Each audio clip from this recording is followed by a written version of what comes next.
Ladies and gentlemen, boys and girls, welcome to the Hyperion Hub, your meeting place for all things Disney. Now your hosts. Hello, and welcome to the Hyperion Hub. I'm John Alois, and joined by Sean Degenhart. How you doing? And John Redlingshaver. Hello.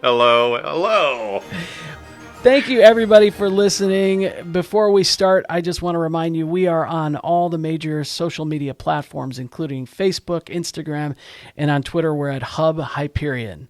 You can email us at podcast@thehyperionhub.com. You can also send us a voice-recorded message there. If you're listening to us on Apple Podcasts, please rate and review us so more people find the show.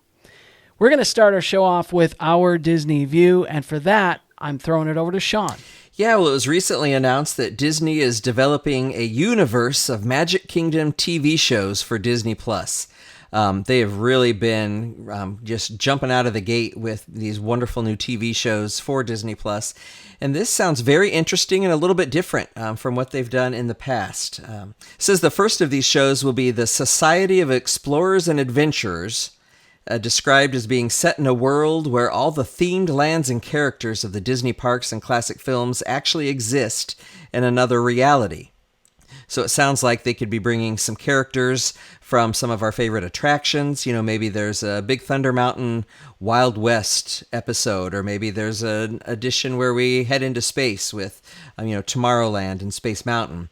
It's going to be directed by Ron Moore, who directed many of the Star Trek episodes, TV episodes, and Battlestar Galactica. So I think there's a lot of great possibilities and a lot of different possibilities with this series. Yeah, Disney nerds, right up our alley, for sure. This sounds like a great anthology series, and that article is on The Hollywood Reporter. Thanks, Sean. Joining us this week is a Disney fan, a big Disney fan, who's made a goal of watching every single Disney film ever made. He's through the 1970s, which is roughly 140 films to date. Tim Sandifer joins us on the Hyperion Hub. Welcome, Tim. Thanks. It's great to be here. So how did this all come about? What made you want to do this? Right now, it seems like this would be a COVID project. I suddenly had all this free time on my hands, but it's simpler than that and it's earlier than that. I really started with the creation of the Disney Plus service when they announced that it was coming. At one point, they had this video montage that they had put together of flashing a few seconds of each title, footage from each film that was going to be up. And I knew that there was going to be exclusive stuff that I wanted, but as a family, we had not really decided to get the service and to make that financial commitment. So when they put that video out that said, look at all the stuff from our back catalog that you've been missing, I said, this may be something that I want to do beyond just the new content that will be there. So, I had my own personal favorites that I was looking forward to maybe revisiting that for whatever reason we had not purchased. We do have a sizable DVD collection, but I knew this was going to expand me beyond that with favorites. And then also I realized there were a lot of titles that I had missed. So I really didn't have the idea then, but that was the spark, is seeing these titles pop up. And then once we did actually get on Disney Plus, you go to the search section and there's these little themed things underneath. And one of them was through the decades. And I saw that and I clicked on it and I looked through, they're listed decade by decade, and it starts with a lot of the shorts. And so I knew when we started Disney Plus, I wanted to sit the whole family down and watch Steamboat Willie before anything else.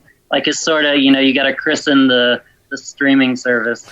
So we did that, but then I just kept going and I kept watching the shorts, and it was, you can fit those in little small bits of free time. And then as I did that, I said, I really just want to keep this going. And I was, researching after that. And naively thinking that the majority of the films would be there on Disney Plus. And as I found up until the 70s, I would say 45% of them are not.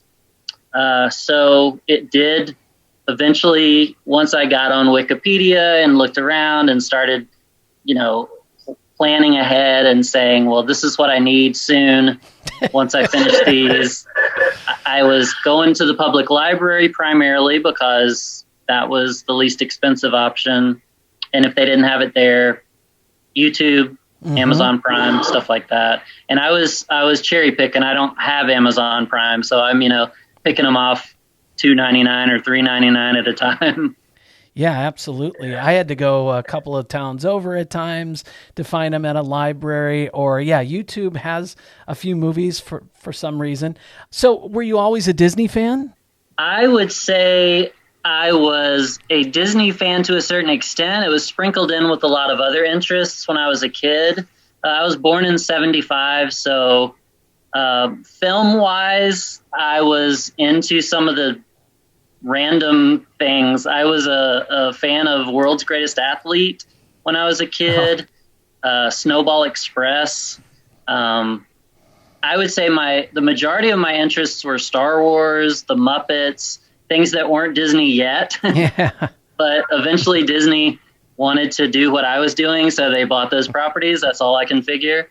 I have remnants of memories of early Disney stuff. I remember having a poster of the Lisa Whelchel batch of Mouseketeers, but I don't really remember much other than that poster.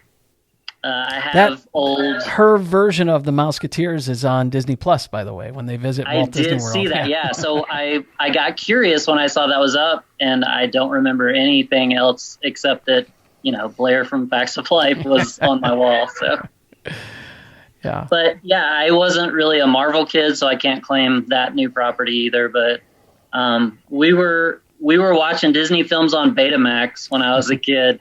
We thought that was going to be the wave of the future. So. But at the time we weren't purchasing things. Back then, to buy a new movie when it came out was like $80 or something ridiculous. So.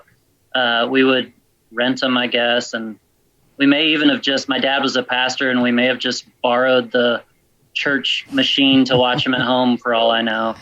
But I just remember wearing out World's Greatest Athlete and Snowball Express, but not really the classics. Like I wasn't a Pinocchio, Snow White, Bambi kind of kid.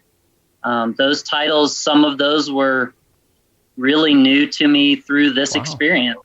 I mean, I knew the stories, I knew the characters, I knew the highlights, but having watched it from start to finish was just not a part of my past. I started this process about 4 or 5 years ago, and I'm only watching the ones that I have not seen. So there's a lot that I hadn't seen from the 50s and the 60s and into the 70s.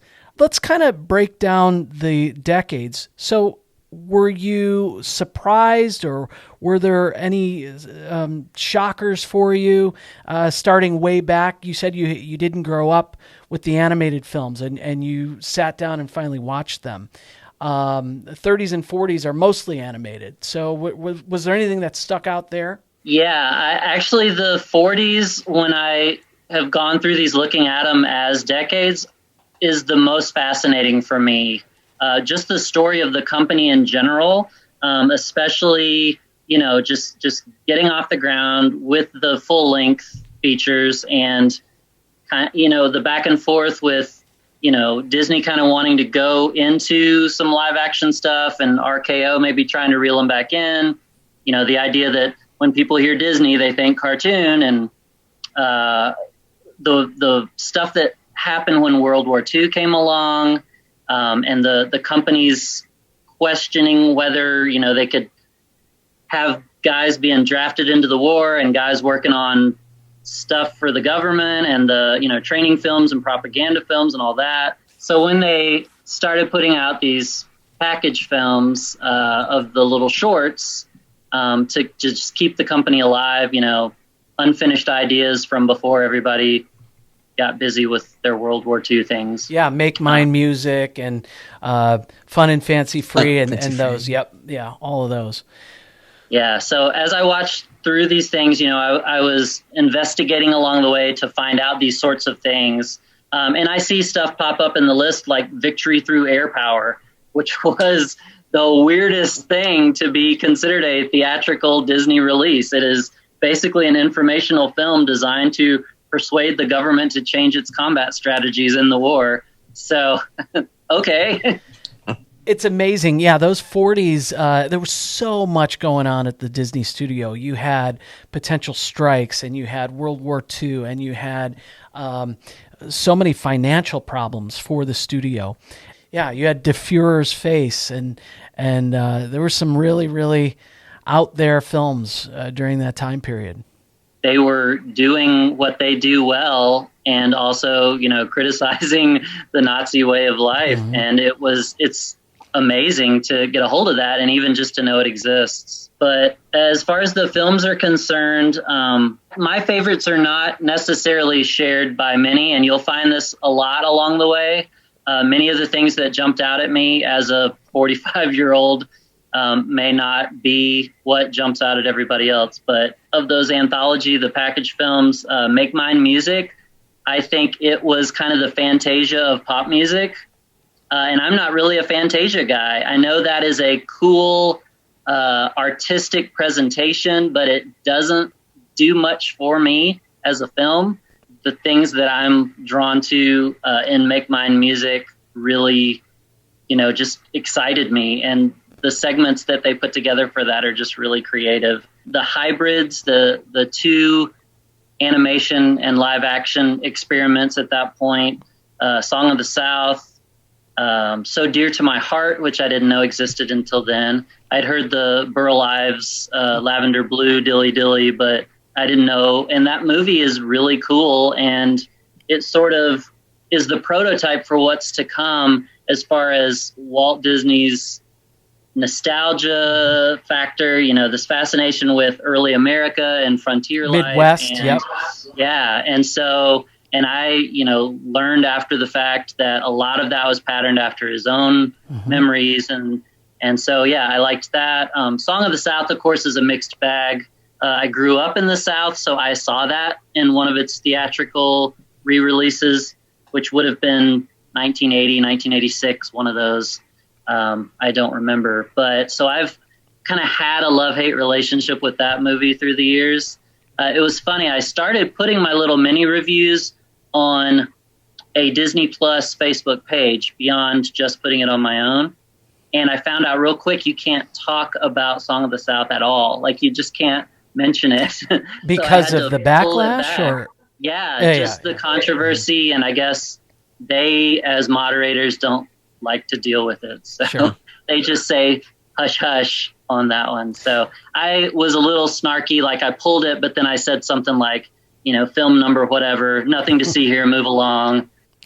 That's what's so cool too. As I was making this journey as well, like you, I was doing research not only on the films, the directors at the time, but what was going on at the studio. So you get to see a Bobby Driscoll in a bunch of films, and you get to see all the same actors as they're growing up and coming into their own, and knowing what's happening not only at the studio but around the world has a big impact on what you're learning as you go. Yeah, and I really appreciated when Disney Plus would include in the extras some documentary type stuff. From I know the DVDs, for sure. yeah. Mm-hmm. Yeah, and a lot of that was new to me. I remember, we'll get to Sleeping Beauty. That's one of the ones that I remember very specifically watching a pretty long documentary after. I think Snow White, they had one in for that as well. Learning a lot more about the process of the animation, which also, by the way, brings me to The Reluctant Dragon from the 40s. It's a little, staged, but their ability in that film to walk you through the different departments. Yeah, it's a tour of the studio. To see how they made that happen. There's a lot of things I had never really explored when it came to the process, and that makes me appreciate those films a lot more. My issue with some of that early full-length animation is that it's a lot of just not as good storytelling as they'll eventually get to. I'm so much a product of my high school and college years when it was that renaissance of Little Mermaid, Beauty and the Beast, Lion King. Like, those are some of my favorite movies of all time. And I feel like the musical format is awesome. And even though those early films have songs in them, they're not musicals. And I just love how that tells a story more than these early ones. Like with When You Wish Upon a Star, I thought Pinocchio was great. I thought that song was underused. It's like a bookend, but That's not interesting. really. Yeah, I never thought of it that way, but that is interesting. Especially in those package films. Those, you're right. They underutilize the music in a lot of ways. But then you get into some of those later. Cinderella, I thought, did a great job with its music, with its interludes. So as you drift into the 50s, you get into some of their more live action films. And they, in fact, I believe, Treasure Island is their first all live action film, and that's right at the start of the decade. And they had to produce a lot of those movies in England post World War II and keep the money there. So they kept producing more films there for those audiences. And you had Robin Hood and The Sword and the Rose and Rob Roy, Highland Rogue, all these films that I found as I was going through.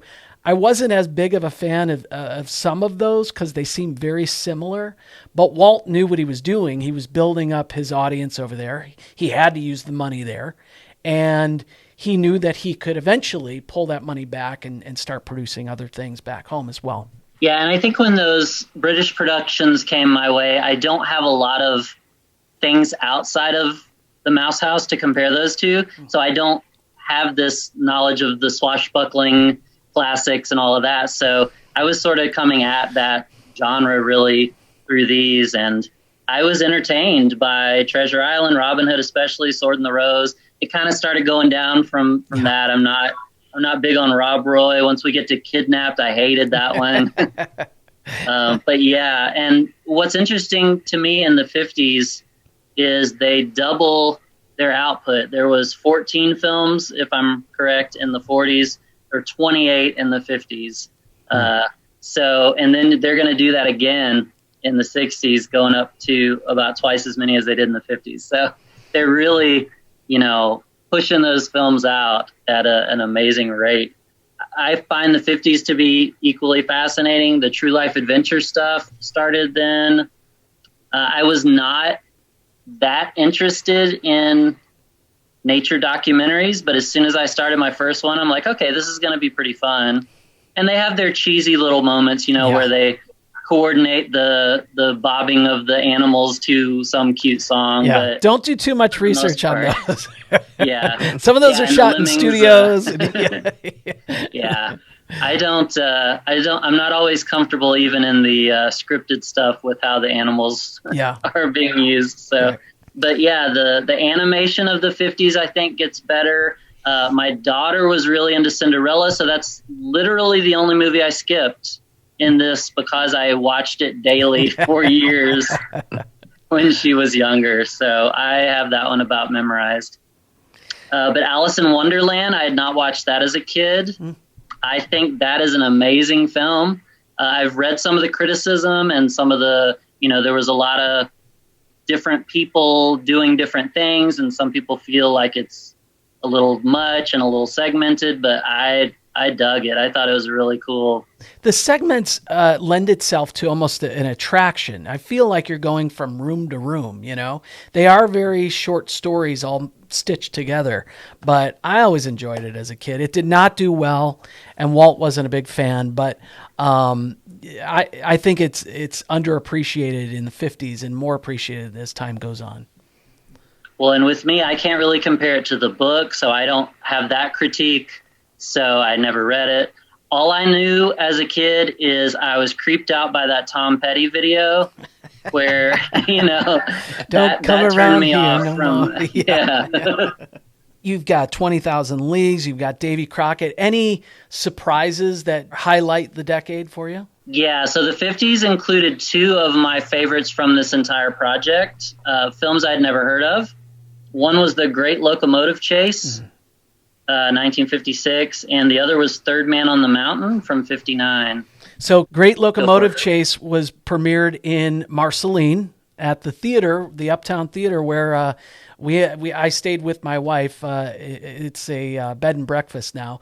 But yeah, very cool. Walt came back for that, Walt and his brother. And then Third Man on the Mountain inspired The Matterhorn. Wonderful movie. And we had just recently been to Disneyland for the first time. We did not ride the bobsleds, but it's such an iconic part of that park. And so when I saw that was the inspiration, I'm like, well, that's great because I love this film now. So in both of those cases, I really just think it's great storytelling. With Great Locomotive Chase, you've got this historically based tale that leads to this great epic kind of hero finale that I wasn't expecting.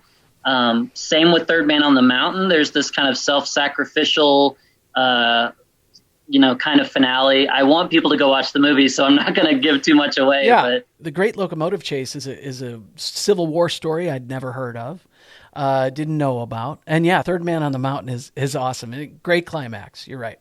Their cultural sensitivity ebbs and flows along the way, but I enjoyed that Littlest Outlaw was shot entirely in Mexico with a bilingual cast.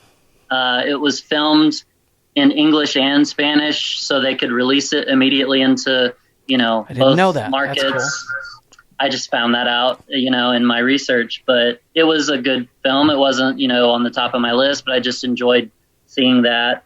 And at least at this point, you've got the American Indians playing the, Native American characters. You've got a lot of sympathetic portrayals of them, which, again, I don't know the culture at the time, but I suspect that was somewhat of a bold move at the time to put these stories out that show, good and bad folks on both sides and not just, savages versus the civilized. And sure. We've got a little bit of nuance in the character developments there on both sides.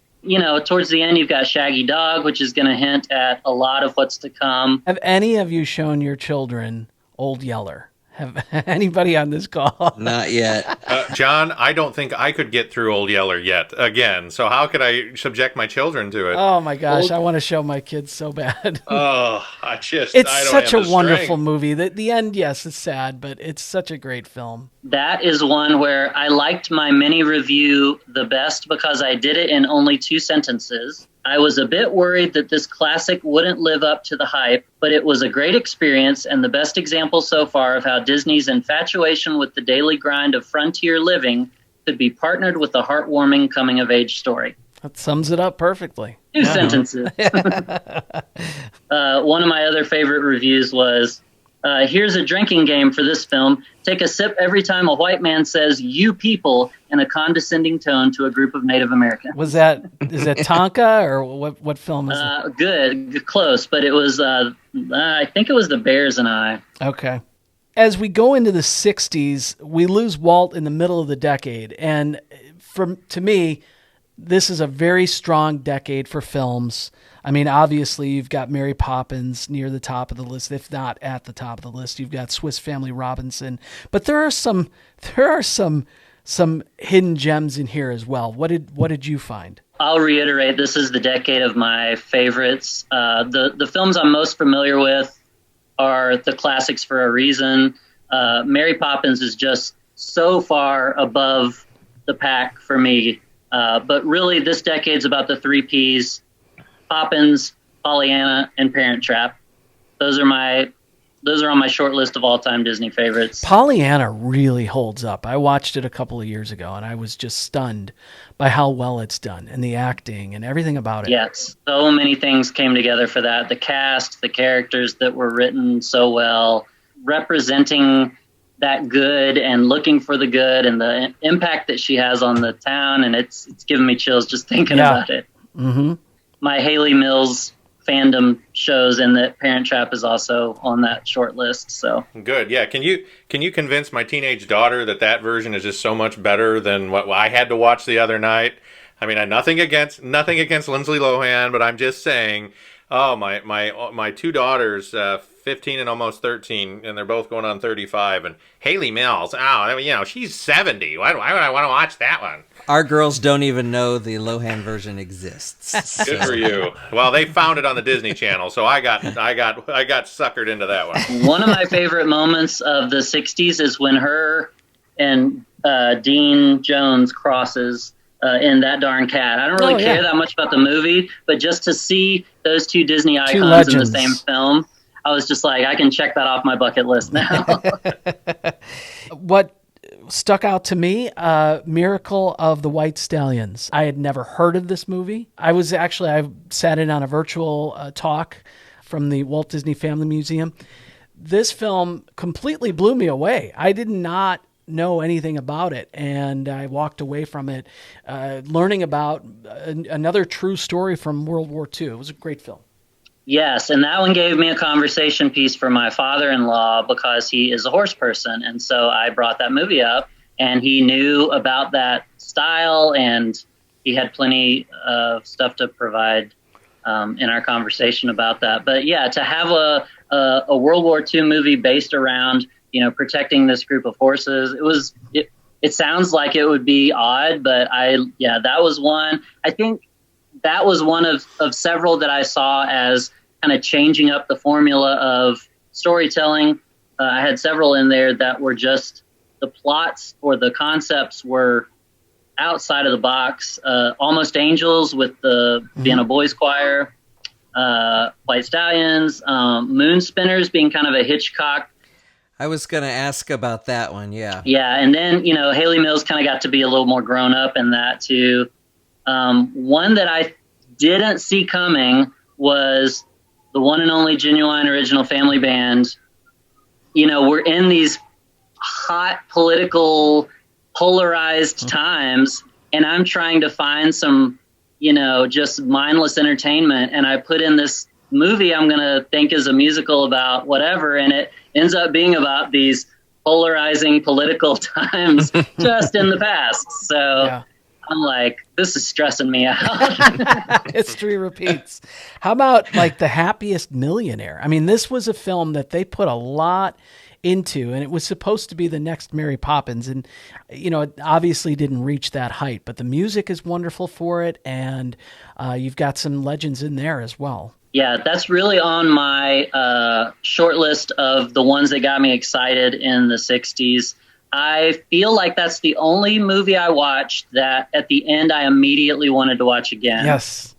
I know exactly. It's a mess. And I mean, there was a lot of things that I could have been critical about. It needed a little more editing. It was really long. Some of the storylines I could have done without or at least reduced. But then once I found out afterwards that a lot of that stuff was so real, like the having, crocodiles or alligators for pets. Like I didn't even know it was based on anybody from real life anyway. But I was drawn into that. I love the meet cute and dancing outside and, Miss Scarlet from Clue. Yeah. I see these familiar faces along the way. I'm like, hey, there's a young Jessica Tandy. Hey, there's the guy from That's Incredible. Whatever my cultural connections are through these different films. Seeing the lady from Clue and the guy from That's Incredible dancing outside was really cool. I look at this decade and it's just so many wonderful hit after hit.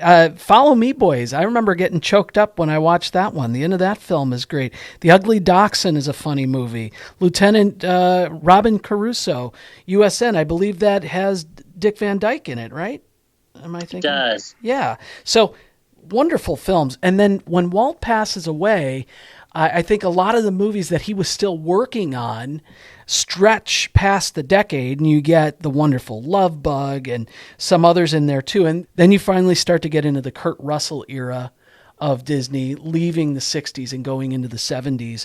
Outside of that, once you get into the early 70s, I really had a hard time with some of those movies. I like the comedies. I do. But I just think like they were struggling to find their way again in that decade. Yeah. Well, and let me put in something here that, you mentioned Follow Me Boys. In addition to being an awesome, pre Mr. Holland's Opus kind of, tribute to dedicating your life to young people, that's obviously going to connect with me since I do that for a living, not through the Scouts, but through church youth work. I loved that film. I didn't like everything that Fred McMurray was in for Disney, but I really liked that a lot. But fun fact, it is one of, let's see, 1, 2, 3, 4, 5. It's one of 5 exclamation point 60s Disney movies. It was the era of the exclamation point. Oh. You've got Bon Voyage, That Darn Cat, Follow Me Boys, Monkeys Go Home, and finally Smith. All of those ended with exclamation points. I never thought of that. There's your Disney trivia for the night. One other thing before we get into the 70s, a lot of people complain today that Disney repeats itself too much and they produce too many sequels. But let's not forget that Walt himself produced Son of Flubber. Savage Sam was a sequel to Old Yeller. So Walt was dipping his toe back into waters that he had swam in at one point. So it's nothing new for the Disney company to take a hit and build off that hit with the same property. I just want to make that point. I found one of the most bizarre moments in the 60s, and that was watching Babes in Toyland. And for that to be the musical that comes before Mary Poppins. This is a touchy subject. I'm just telling you, this is a touchy subject here for one of our members. I adore Babes in Toyland. Really, I didn't dislike it. It was just like I couldn't look away, and I wondered if somebody had put something in my drink. And now, I've watched movies now like Tommy and The Wall and Rocky Horror, and I'd put that in that category of just what is going on right now? I like how, Sean, how you described what you liked about it. That opening scene, that that stage setting, that kind of setting inspired the stage. You. Yeah, and I'm with you there. Absolutely. That reveal at the beginning is super cool. Yeah. Those Callaways, I think the storytelling in that one was really cool. There were plenty of other movies kind of like it, but I really feel like they nailed it with that one as far as the character development and just kind of pacing it well. But one of the ones that I and the critics really disagreed on was 10 Who Dared. Oh, yeah. It is, as far as my research showed, the most critically panned of the bunch. But it's about these explorers who are charting basically the Grand Canyon. And it could have been better, but I was drawn into the attempt at least to develop this bigger ensemble cast and take them on this journey. And, some of them get mad at the other ones and get a little too hot-headed along the way, and they have to work out these personal conflicts. And, by the end, they even make separate decisions on how to finish out the journey. I really just approached every single one of these with, am I drawn into it? Am I entertained?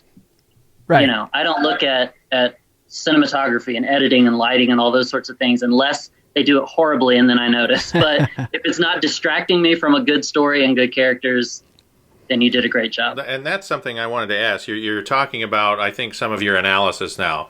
You have watched hours upon hours. Are there 2 or 3 categories you're trying to judge them all by? I mean, you said, if something sticks out to you, fine.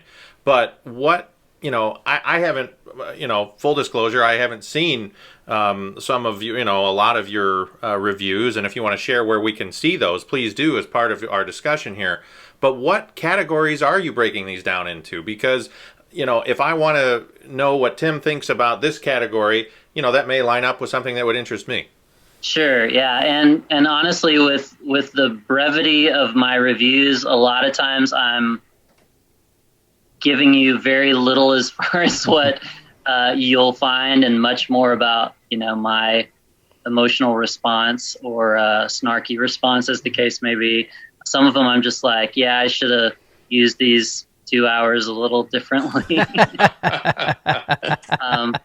But but there's really not anything I've done other than list them chronologically and kind of leave the categorizing to the discerning potential viewer. Did you try to watch them in sequential order as well? More or less. I believe that I was at the mercy of how they came in at the library in certain cases. What has been the hardest to find, hardest to track down? Well, what would have been grand finale, a film that is listed on Wikipedia as the last thing they did in the 70s, was where I was going to kind of come to a stopping point. And it is a movie that I justified not tracking down because on this side of the pond, it was made for TV. And then in other regions, they released it in theaters. And I got to find... The Omega Connection. There you go, yeah. Some places it's the Omega Connection, some it's the London Connection, but I could not find it. My person that I check in with on YouTube, Jess Lambert, that's attempting to watch like every single thing, like made for TV, theatrical, whatever. She has a YouTube show called Every Disney Movie Ever, and I usually watch her reviews after each one. But she, I think, finally got it somehow. But so if you were to wrap up the 70s, then I got through halfway, and then I started to try to do the 80s. So now I have to flip back and forth because some of those are really rough in the early 70s. What was one thing that you kind of took from something that I saw was a dramatic increase in production value, especially when you start trying to move the needle with a black hole and things like that. For that to be the last, essentially, one that I saw for now, Black Hole just made me like extremely excited. I mean, it's not perfect, but it's so outside the box for them. It seemed like a big risk. It seemed ambitious. I liked it. I could see, that it might have been a response to things that were popular already, be it as far back as 2001, but more recently as maybe Star Wars, though I think they probably had the idea in place before Star Wars came out. But it gave me more the Doctor Who feel maybe. But yeah, I liked those ones that may not have fired on all cylinders, but they really connected with me for some reason, and that's a big one. Another one from the 70s that I just thought was bonkers in many ways, but I still liked was Napoleon and Samantha. Oh, yeah. The idea that Jodie Foster, I believe, is mauled by this lion during the filming. In real life, by the way, guys. I mean, she had a scar for the rest of her life, yeah. And a great fear of cats in all ways, too. So, yeah, and that, like, finding that out afterwards was just, that messed me up a little bit. These kids are going on an adventure with a secondhand circus lion. There's a family member's death that is just brutal, like beyond Bambi's mom brutal. And it's addressed in such a unique way in that film. And then they have to talk this grown up into helping them kind of cover it up. And it's just really like, I didn't know what I was getting into with Napoleon and Samantha. With me, I was really looking forward to the stuff that Don Knotts and Tim Conway were going to be in, either together or separately. Not as big a fan of those as I thought I would be. I love them, and they're great, but a lot of the times they're just kind of sprinkled into those movies. And then not enough. Like even with Gus, Don Knotts was a little more front and center, but I just thought Gus was World's Greatest Athletes jokes recycled. Yeah. And so for me, like World's Greatest Athlete is the pinnacle of, the sports humor, and they really, I don't know why, but that one is just, I'm so fond of. You're right, though. As much as I love the Apple Dumpling Gang movies, they could have been in it more. Yeah, and I like Apple Dumpling Gang, but for a lot of reasons that didn't involve the two of them. Also in the 70s, for me, the songs in many cases would trump the movies. I wasn't familiar with Age of Not Believing and Bedknobs and Broomsticks. I love that song. It might now be one of my favorite Disney songs, especially just the themes that it's getting at. Candle in the Water from Pete's Dragon. I knew that song from probably an album or a greatest hits CD of Disney stuff. I think that was nominated for best song. I think that wouldn't surprise me. Yeah. And then to hear John Denver's "Sweet Surrender" in the beginning of The Bears and I, and then to find out that it was really written for that movie and not just, hey, they paid money for a hit that was a cool song. My all-time, I'll backtrack though, my all-time favorite music moment was turning on Monkey's Uncle and seeing the Beach Boys in person. I am a huge Beach Boys fan. I knew that song. I knew it was coming. Did not know they actually appeared in the film. Another sequel, by the way, from yes. Misadventures of Merlin Jones. I love those movies. Annette is great in them. There was several stories in the 70s that I thought were just really well done as far as nuanced storytelling. The Littlest Horse Thieves, the down in the mines, just the setting, the characters, all of that was really one that I loved. The Wild Country with Ron and his brother Clint Howard. Oh, yeah, I forgot about that. Yeah, The Wild Country was so realistic in its portrayal of frontier life and the hardships. A lot of the things that were kind of glossed over in a lot of the other Disney films. You couldn't just always, solve life by doing all the chores and, sending mom to the kitchen and all that. Like, it was very brutal in that film. And then in a very rare instance, a major character kills someone. I mean, it's in defense, but still, that was a huge deal. And then just the awesomeness of having Ron Howard in the film as well. Yeah, post Andy Griffith and pre Happy Days. Happy Days. I did like Ride a Wild Pony, a very interesting story about these two kids who claim ownership of this pony. One is kind of the poor kid that lives out in the country, and the other one is the more refined town girl, but she has a physical disability. She's in a wheelchair. And so you have two very, characters that you can feel sympathetic for, that you don't really know where they're going to go with it. Like, they both have legitimate claim over this animal, and the way they resolve it is great. And I was really drawn in by that one. There were some cool, travel, adventure kind of stories in the 70s. I thought they weren't perfect, but Island at the Top of the World, Treasure of Matacumbe, and even on a more simpler, travel scale, One Little Indian with James Garner. There was one I hated in the 70s. One of our dinosaurs is missing. Oh, yeah. Mostly because all of the Asian characters were portrayed very stereotypically by British white guys. So I wasn't cool with that.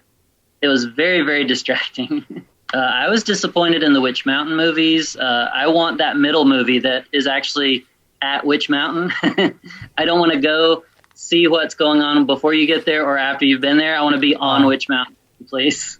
I loved those movies as a kid, though. Also, Freaky Friday I didn't like this time around. I thought it was a little cringy. Now, that's one where I think the Lindsay Lohan version is better than the 70s version.